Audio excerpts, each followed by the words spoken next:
All right, time for Media Watch now. James Creedon is with us in the studio. Hi there, James. And there's been a lot going around about the potential renovations to Notre Dame. Now, of course, a lot of people have, very strong feelings about this. There are the traditionalists who would like it restored exactly how it was. Exactly. But there are some quite ambitious architects who say this is a real opportunity to do something daring. Yeah, I know. And dramatic. Some people are really getting upset. Definitely, about because we'll remember, for example, the Louvre in the centre of Paris got its pyramid by the architect Pai at the time, and a lot of people were upset. I think, is it 30 years old now that there were celebrations like of that recently? Yeah. So a lot of people got, their feathers ruffled about that at the time. But the pyramid is in the courtyard at the centre of the Louvre. It's not on the building. Right. And it's also, it's a museum. It's not a spiritual space. And what about the Eiffel Tower? Everyone hated that. Right. So when it first came people along. might sort of come around. So people might come around to this Well, one day. this is actually an architect's, it seems like it's somewhat serious proposal. Is this serious?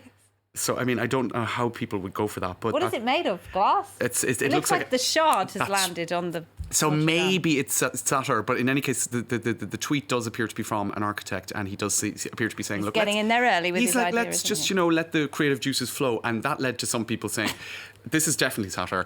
Restoration of Notre Dame should be mindful of its past while revealing its unique potential as an urban mixed-use development. Here at Pick, Rogarth, and Bumsnatch, we believe."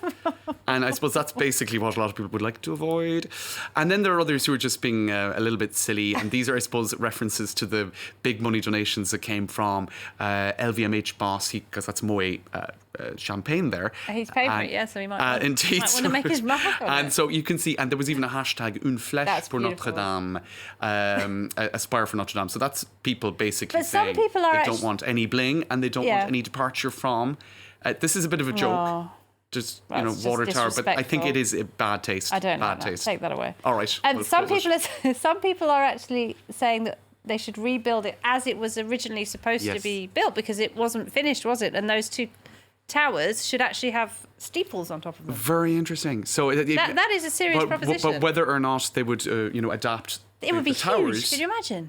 Chartres Cathedral is quite like that, actually. Yeah. These towers at the very top. So perhaps and Strasbourg Cathedral, they finished one of the towers, which has the pointed turret. It's a bit uneven. But then the other one, they never got around to it, so it's just got one tower. So we'll have to wait and see. Certainly, I'm not sure anyone is going to go for that, though. I have to say. What about an homage to the Gilets jaunes? Right? Now, that's another kind of very tongue-in-cheek message that went up there. But it is a reminder, Laura, that of course, on Monday, when all this happened, Emmanuel Macron was meant to be delivering a big political speech. Yeah. And so you have some people online saying you were basically saved by the bell, sort of, in terms of facing the music politically. And we can see now that for the past couple of days, as is completely understandable, he's been preoccupied by the aftermath of Notre Dame. These are the heroic fire officers coming into the Élysée Palace to be rightly honoured. Absolutely. I think there's very brave. Zero division about that. But if you hark back to Monday, Tuesday evening, there was a lot of talk in Emmanuel Macron's speech about political unity, and you do have people online now saying, well, actually no, everyone out into the streets on Saturday. So we're going to have to wait and see how this plays out. Now, there has been a lot of talk about that when this speech that was now since postponed, when it's actually going to be delivered. And then everything leaked, so he's not going to give the speech. So anyway, the problem is, A, he'd probably have to adapt the speech to take into account what happened with the Gilets jaunes, with Notre Dame, and B, maybe to respond to the criticisms based on the fact that it's going to be longer than 20 minutes in the end, isn't it? So will we give a couple of details on what was in that speech? Well, basically ENA, which is a political I suppose it's described as an elite school to train senior civil servants. And National Administration That's school, right. isn't it? And a lot of people say that it reproduces François it's a machine Hollande went there, that reproduces the everyone elite. That's it. And it creates this club. And it can legitimately be criticised for being a sort of a machine that reproduces the elite.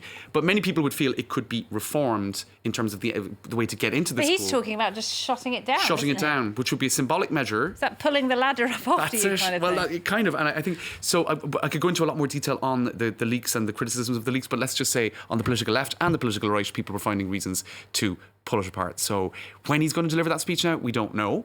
It hasn't. And if he is going to deliver, that's right. But in the meantime, it was meant to appease the Gilets jaunes. It's not much fun when everybody knows everything already. That's it. But it was meant to appease the Gilets jaunes, and Saturday was scheduled to be a big day of protests, and now there is no we'll have to wait and see if a bit of a and when it standoff. will be appeased. They'll be appeased at all now. Anyway, I'll finish on one positive note. Yeah. The 200,000 bees, because there were beehives on the summit on the towers. They people were inquiring about that.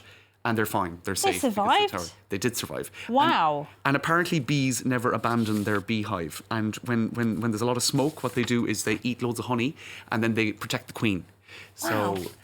Very interesting they bee fact. function better than humans probably, but they don't have a lot of individuality.